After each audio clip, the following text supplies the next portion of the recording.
Do I think the production crew talks about the personalities they have? Oh, gosh, yes. Oh, you do? Okay. Oh, I am convinced they talk about me. Isn't that interesting? What do you think they'd say? What do you think your team says about you? Oh, when you leave? Are you bringing it on camera right now? Are we on? Yeah. What do you think your team says about you when you leave the room?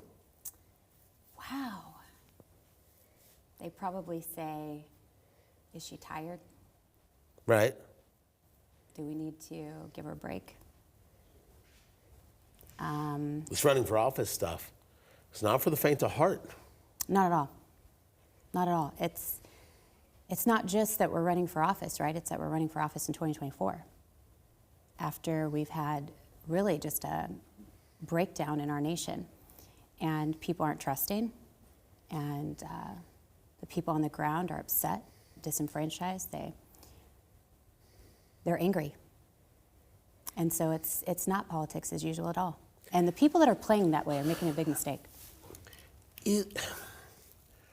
Are they angry in your view about something specific, or are they angry because being angry is the currency? So they're angry because they're hurting. Inflation is a real thing. Sometimes you talk about it and it makes news, not you specifically, but sometimes the news talks about it. But it's different now. It's actually hitting the dining room table. It's very common that grandparents are taking care of their grandkids so the parents can work. They're all living in the same house now. I mean, it's real. And so people are upset because it's touched their home specifically. And I think what they feel is they feel like every decision now that's being made in politics is affecting them. Mm-hmm. And so at one point in time, there's a lot of political conversation about, national issues, and it's kind of like people choose to talk about it or not talk about it. But in this case, they feel like everything affects them. Is the effect because of the actual policy, or is the effect because of how the policy is discussed and how Hoosiers are drawn into it? I think the effect is probably always been here. People's eyes are just now open to it.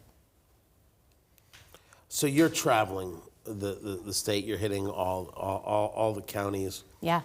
Is the anger the conversation people are having with you? Inflation is you brought that up.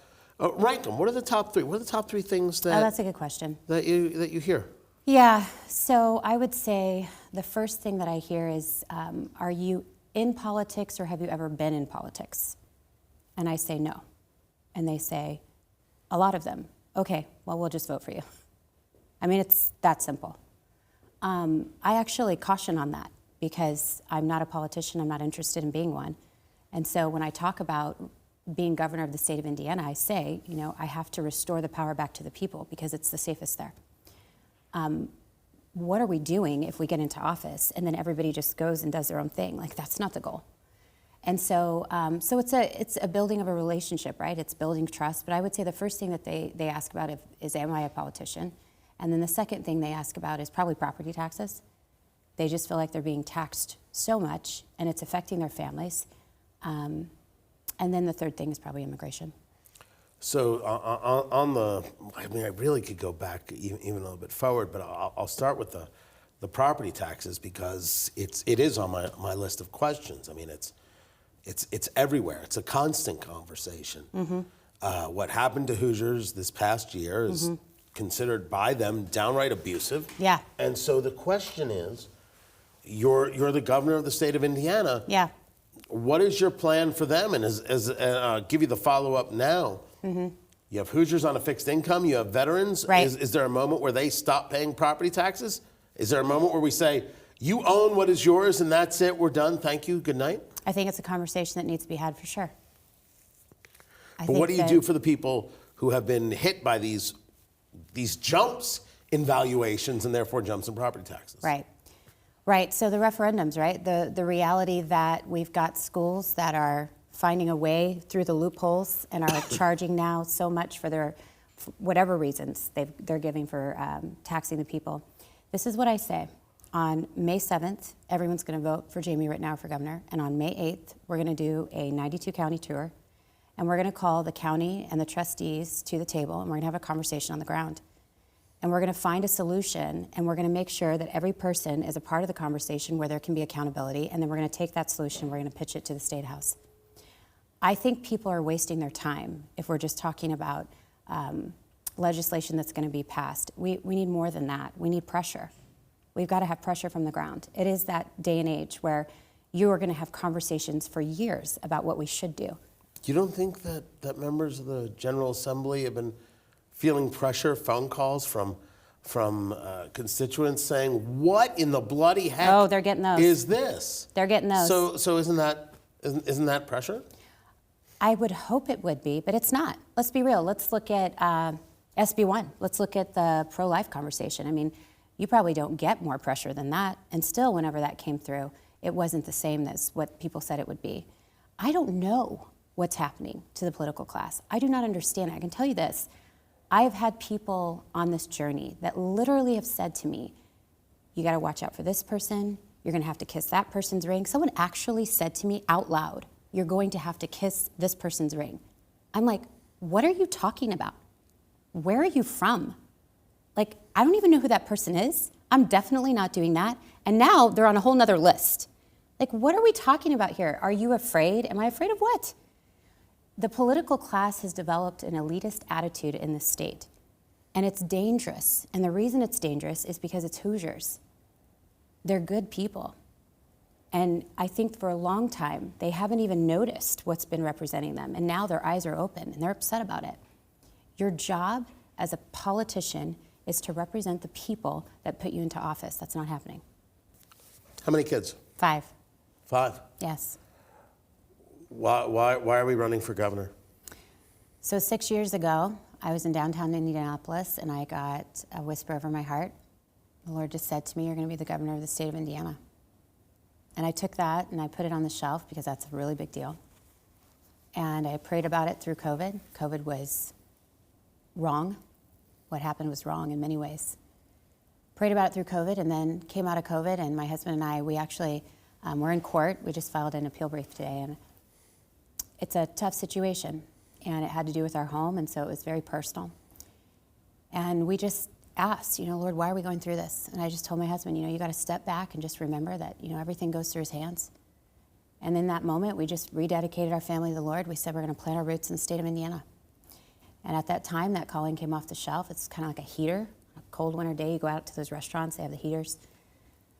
And I just couldn't stop thinking about the Capitol and policy and all kinds of stuff just whirling around. And so eventually, I got a prayer team leave. We went to Panera, and in 2 weeks, 2 people came up to me at the same Panera with the same witness and told me exactly what the Lord had put in my heart and did not know me.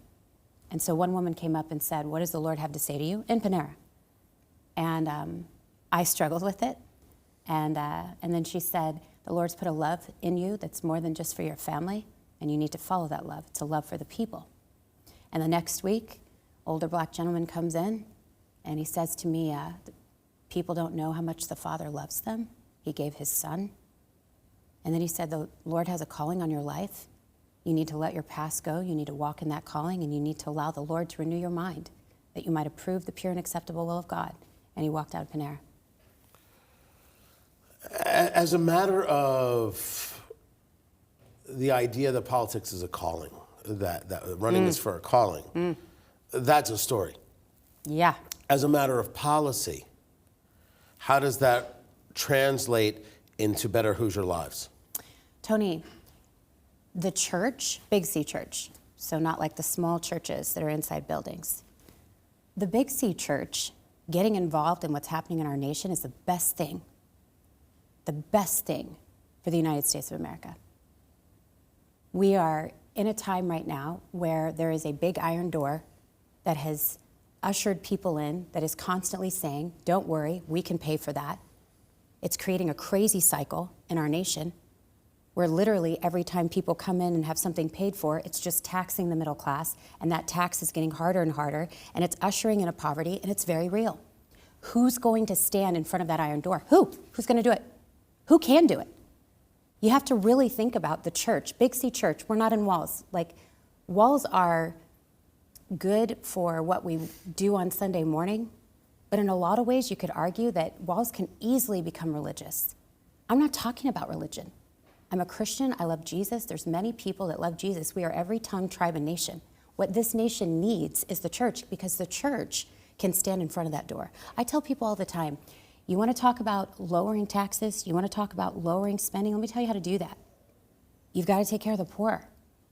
Like, I'm having a real conversation with the church. I'm not going out and saying, yeah, we're just going to shrink the federal spending. No, I don't do that. Axe the tax. What are you talking about? What are you talking about? Where is the money going? You have to have someone that steps in and says, you know what, there are actually people hurting, and we're going to help those people. So you brought up axe the tax, which Yeah. is the idea of eliminating the income tax in the state of Indiana. Sure. You oppose this? You favor this? It sounded like you oppose this. We're looking at it because Indiana is not a one-size-fits-all. So when you have the tax conversation, if it helps this group, great, but it doesn't help this group then. And so that's why the approach that I'm taking with tax is to go to the ground level, to talk to the counties, to have conversation about, sewer and water, the infrastructure. We know in many of the counties that's going to be a problem. All right, well, let's talk about a statewide solution. Why are we all hiring all these different engineering firms? We can come together. We can do that together, but we have to have a conversation, right? Transparency, truth, transparency, engagement. That's what we run on, truth, transparency, engagement. What are we saying? We're saying, look, let's just have a real conversation. I believe this is possible in Indiana. I can honestly tell you, I don't know if it's possible everywhere else in the nation, but I can tell you what Hoosiers are like. They will have the conversation.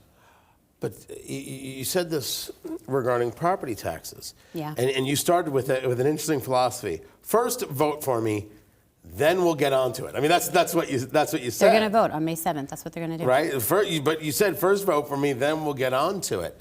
Is there something, is there a conversation specifically about property taxes that you think needs to be broached? An idea, a concept, a philosophy? Absolutely. And we're having the conversation now, right? When we travel, we have these conversations right now. So people aren't voting blindly, right? They're voting understanding what the conversation on May 8th is going to be about.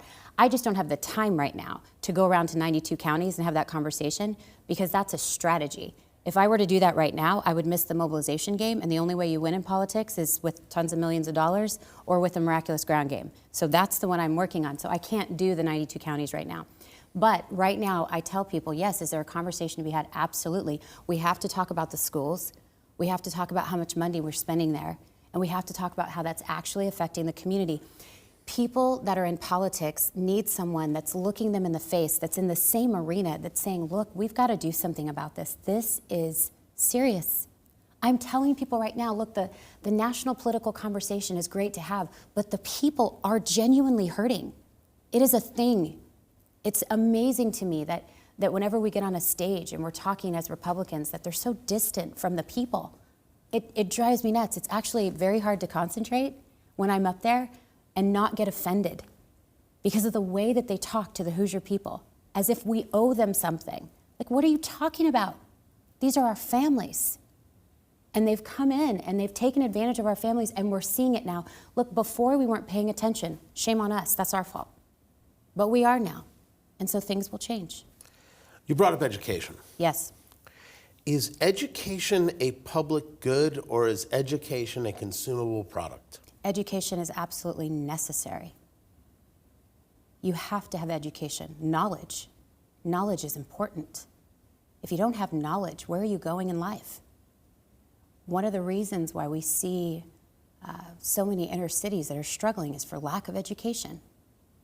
So it's a necessity. It's also, in the state of Indiana, absolutely constitutional. It's a requirement. And so what we've seen with this administration is an absolute failure in education. I am more than offended that every candidate does not have a plan for education. I think that's insulting because they've done such a horrible job. I mean, the fact that their iLearn tests, they don't even tell you the passing grade until after they take it. Are we serious? Are we saying that out loud? And then they lower the grade to 38% to pass, and 3rd through 8th grade, there's only 34% of them passing in Indiana. I've actually gone to districts where it was like a 12% passing rate. How is that not insulting to the people? And so yes, education is a necessity. And I think that what we'll find in the state of Indiana is once people understand, wow, we have had a major gap in education, and then they see the plan that we have for education, they're going to realize how much hope there is for our communities because we've been limping along.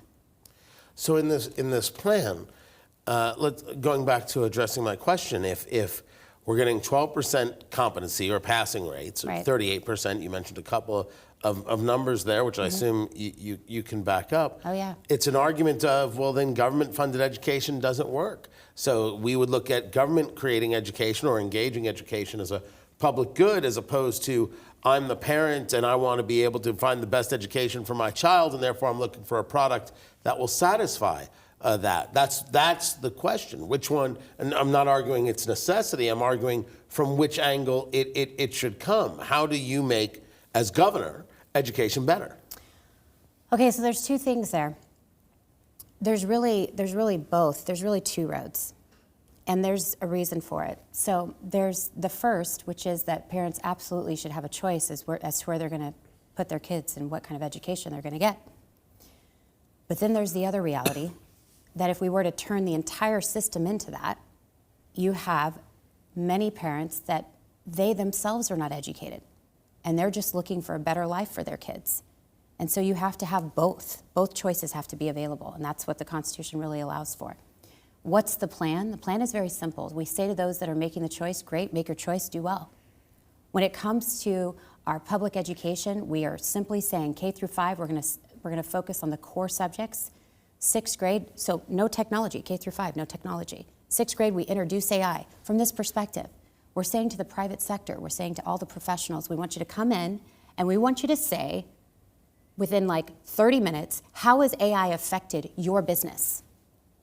That's the only question I want, 6th graders. I want 6th graders to hear the public sector talk about how AI has affected their businesses and their professions. Because we have to prepare Indiana for what we know is coming. And 10 years from now, the workforce is going to change. AI is going to change it. We don't want to be the Hoosier state that's behind that. But we also don't want to leave the Hoosiers. I mean, it's crazy that we talk about, hey, we're going to bring in all these jobs when our education is so low. Who are the jobs for? What workforce are we talking about? You're just leaving them behind. So we say, let's get our 6th graders focused on how AI is going to affect the workforce. And then 7th through 8th grade, we bring back in trade, your workshop, your sewing, all of that. And then 9th through 12, we ask a question, college, career, or calling. They enter the door of high school, college, career, or calling. We give them vision, a reason to go forward. And then we help them get there by senior year, apprenticeships for every senior in the state of Indiana. That's how we change it. Let's talk about being governor. Right. The state of Indiana, Family Social Services Administration, $1 billion shortfall. Now, that's not in actual dollars, that's in budgeting dollars. $1 billion shortfall with Medicaid. And, you know, we pay families in Indiana to take care of those who can't take care of themselves, who have developmental and other issues. And why do you have to get a caretaker? We'll pay you to be the caretaker. Well, Yes. Now, because of this $1 billion shortfall, we can save $300 million if we change the formula and we change the way people get paid. And there are people, families, very concerned that they won't be able to be paid to be able to take care of their child or their loved one. They're going to have to do something for that child or loved one that will end up costing them more, as opposed to a program that I think people believe was at least working. I'll leave that to others. How does the General Assembly get a $1 billion shortfall? And as governor, how do you fix it?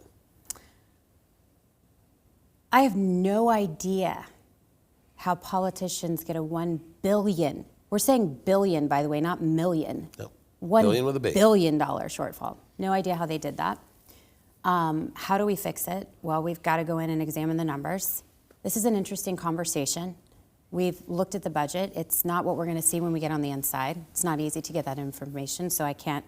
People ask me all the time, you know, what are you going to do about this and that? And I'm like, well, like the IEDC, it's like, well, yeah, I can tell you what I think about it based on what I know. But when I get in, what if it's not what you all said? What if it's totally different? So this is what I say about the way that you shrink spending. We operated in COVID with the mentality that there would be essential and non-essential, right? So we said, if you're a non-essential worker, you can stay home. If you're an essential worker, you can be out. So what I say to the government of the state of Indiana is tell me who is essential and who's non-essential. If you're not essential and you're not needed in the government, then we're going to get rid of those people. Not because we are getting rid of them, but because we're getting rid of the positions that aren't needed. We've got to trim. We've got to put the government on what we would call probably like a diet, which won't be fun. People aren't going to like it, but we have to do it. How are you going to stop taxing the people if you keep spending? Like, that doesn't work. And that, the trimming of the size of government, not that I have an opposition to that, Sure. is going to make up for $1 billion shortfall. Is that the policy prescription? That's definitely the prescription. That's what you do. I mean, if you're gonna start chipping away at a $1 billion deficit, you're gonna have to go in and get rid of spending. That's why I think it's hilarious when people talk about just axing the tax. I'm like, no, you don't get to do that. You don't get to come out with just axe the tax. You got to tell us where are you going to actually cut spending in the state of Indiana? And that's a conversation nobody wants to have in this state. Why? Because it's a highly politicized state. It's a state that has a good old boys club, it's elitism, and it's hurting the people. It's not right.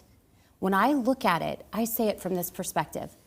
I look at something like the IEDC, everybody's upset about that. And I'm like, look, we're gonna go in and we're gonna examine what they're doing. I personally do not see a reason to have the Indiana Economic Development Corporation buying a bunch of land and giving it to winners and losers. I don't see a reason to have that. It's hard for me to back that with the Constitution. I'm just being, hey, someone wants to argue with me about it, let's go, let's have the argument. But I'm having trouble figuring out how you justify that. So I get on the inside and I go in and I say, okay, tell me what you guys are doing. And if what they're doing is what it looks like they're doing, then I'm like, that has to go. Like, all of it? Yeah, all of it. So just as a matter of going back to then move forward, the trimming conversation is about how you would deal with a shortfall. You are now alluding to LEAP. And when I say alluding to, you're talking about LEAP. You're talking about the project in Lebanon. You're talking about the buying of land, and when you talk about the Indiana Economic Development Corporation, the buying of land, the usage of it, that the state is deciding how it gets used, the possibility of bringing water in from Lafayette to there because there are some water-intensive industries there. If you're governor, does LEAP move forward? If I'm governor, LEAP stops, everybody comes to the table, the cameras go on, and we have a conversation about what everybody's doing. I want the budget, I want to know who approved it, I want the names, I want everybody at the table. And we'll all have a conversation about what exactly happened.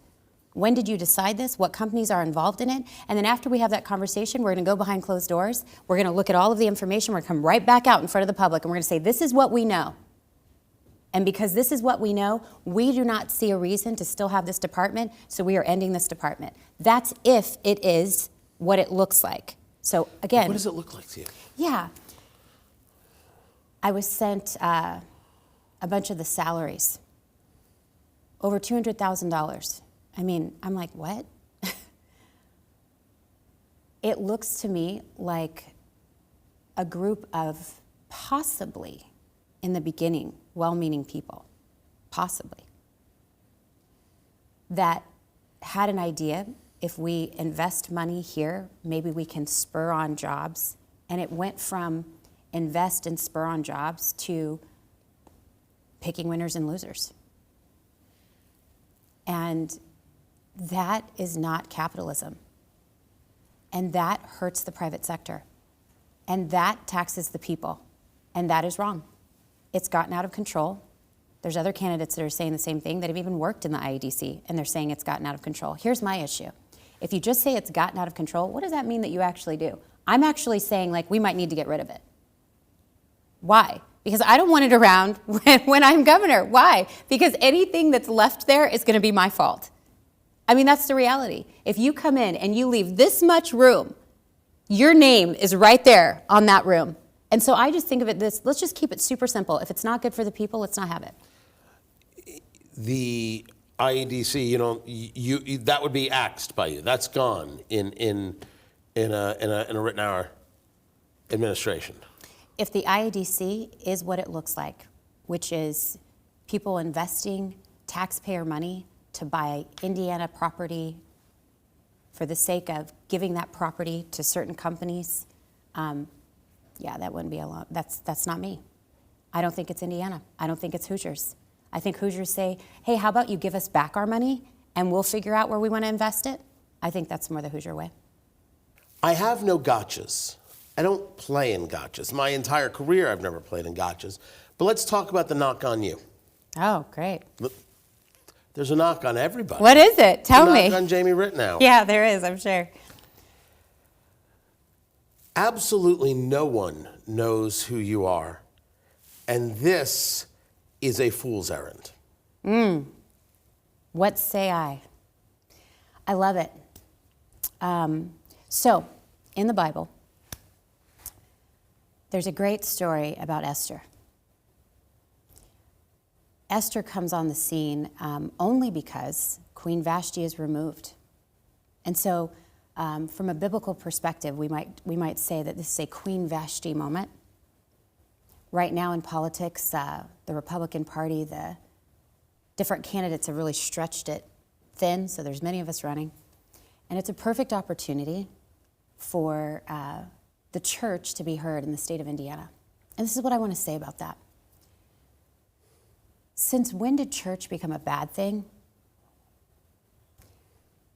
Religion is one thing, but the people that I know are people that love this state and they love the people of this state. They're people that are willing to sacrifice their time and their time with their families to help contribute to the state being what she was made to be. And so what I'm here to do is I'm here to represent not just the church, but I've gone to the church. That's my original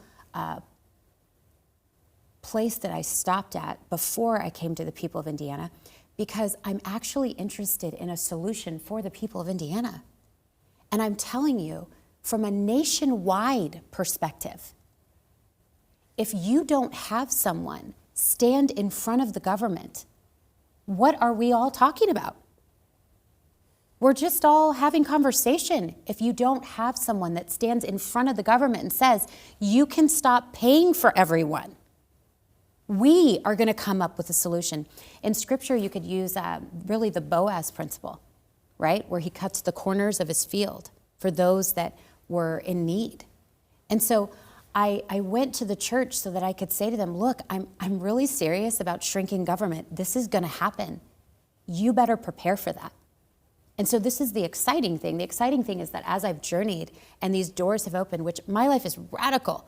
In 2 years, you're like, people don't know me. Do you know how many times people come up to you and say, hey, I'd like to introduce you to so-and-so? I'm like, I met them like last year. There are so many people in the state of Indiana that I have met that make no kind of sense. But I believe that's because it's God ordained. I believe that people will be shocked at how many people in the state of Indiana identify with a mom that worked corporate America, was completely overjoyed to raise her kids, and was called. As a person that's called, I don't worry about political capital. I'm not concerned about my name being known. This is why we run on Indiana goodness. It's Romans 12:21. Do not be overcome with evil, but overcome evil with good. I'm saying to the people in the church all the time, you guys cannot continue to sit around your dining room table and complain about what's going on. You are the answer. You must get involved, and you must not stay in this place of just, I don't want it to impede on my family. Well, it's here. It's here. So what are we going to do about it? Let's overcome it with good. So we bring Indiana goodness. And so the focus isn't on my name. The focus is on the beautiful people of the state of Indiana, and that's exactly where it should be. But a name has to be known in order to be able to get people to show up to a poll and vote for you. Oh, so they think. Until they realize what a miraculous ground game is. Everybody said we wouldn't get signatures. There's no way. You can't do that. By the way, what kind of system is that? That's a crazy system. Oh, signatures? Oh my goodness, are you kidding me? Yes, it's like, it's not just getting the signatures, it's how you have to get the signatures, how much time you have to get the signatures, when you have to turn the signatures in. It's quite a little system they've got there. But we mastered it, we did well, and we'll do well again, because we know how to move people on the ground. Tell me. Tell Tony Katz your game plan right now. Well, first of all, there's nothing wrong with that. That's true. But I tell I'm gonna people. Go back to it. I might know a little something about this. You might. People have to know your name so they know why to pull a lever and who to Yeah. pull a lever for. That's a good point. So the idea of a ground game, it involves people knowing your name. You're under the belief that between now and May 7th, Oh, yeah. you can get enough Hoosiers to know your name against the unbelievable amount of money that Senator Mike Braun has, and the unbelievable amount of money that Secretary Brad Chambers has, and the unbelievable amount of money that Lieutenant Governor Suzanne Crouch has, the unbelievable amount of money that Eric Doden has. I don't know if Curtis Hill has an incredible amount of money, but he's got a lot of name ID. Fair statement. Dollars don't have heartbeats. People do. Good luck with that, guys. They don't know what's going on the ground. Just check their Facebook posts. They don't know. People are tired of it. People are tired of millions of dollars. What the heck are you talking about? People, not you. People are tired of them being seen through millions of dollars. The algorithms that we're all under that nobody knew existed, where they actually figure you out and they say, hey, for like about $100, I can get you that voter. I know exactly where they live. I know what car they drive, and I can move this, and I can do media that, and I can commercial this. The Hoosier people are tired of that. They're tired of the politics. And so I say to the people that are spending millions of dollars, good luck with that. We'll see how much you actually motivate people to come to the polls. They're not looking for a politician. They're looking for a person. They're not looking for perfect. They're looking for a person that looks after their families. That's why the word that's spreading, if you watch our Facebook, if you watch what's taking place. By the way, if you're listening, go to Jamie, Jamie, 4, INGov.com. Go there, become a waymaker. How do we do it? We make a way. It's very simple. We say to people, be a waymaker. Get together with 12 of your friends. Hang out together. And then tell all of those people there just to text 12 of their friends and say, hey, let's vote on May 7th. You know what happens when you get 24 people to gather about 144 people together that just go out and have coffee with their friends and say, hey, let's go text 12 people and say, let's vote on May 7th. You run into about 500,000 people. It's that easy. You had mentioned changes that you would make if you were governor, and things that you would look at. You brought up LEAP specifically. We are a state with a Republican supermajority. Yes. Is this a value? Wait, are we a state with a Republican supermajority? In terms of the number of Republicans we have. Yeah, I just can't find out if it looks like a state with a Republican supermajority. I have no idea. No idea what the Conservative Party is doing in the state of Indiana with a budget like we've got, $22 billion. Half of that is from the federal government. Wait, can we please define? Let's redefine what it means to be a Republican and a conservative. What does that even mean? I have voted as a Republican my whole life, even when Obama ran for office and I lived in California. And for some reason, they all thought I was voting for him. I wonder why that was. I believe in conservative values. Many of us do. I mean, it's not because we just like to vote this way just because. It's because we actually believe in what we're voting for. And so when you look at the Republican Party here in the state of Indiana, I mean, I'm like, guys, you got to do better than this. This isn't conservatism. I honestly don't know what to call it. I think Rhino is a little too, kind. That right there is Jamie Reitenour. She is a candidate for governor. We've been doing all of the interviews here at WIBC, WIBC.com. We're going to be airing the interviews, of course, on the radio shows and all across Network Indiana. You'll find them all here. All the candidates are here at WIBC.com. You want to learn more about them, head over to their websites, learn about them, and get ready for the primary on May 7th. Jamie Reitenour, thank you. Thanks. Appreciate it. Absolutely. It's a firm handshake, by the way, in case you were wondering.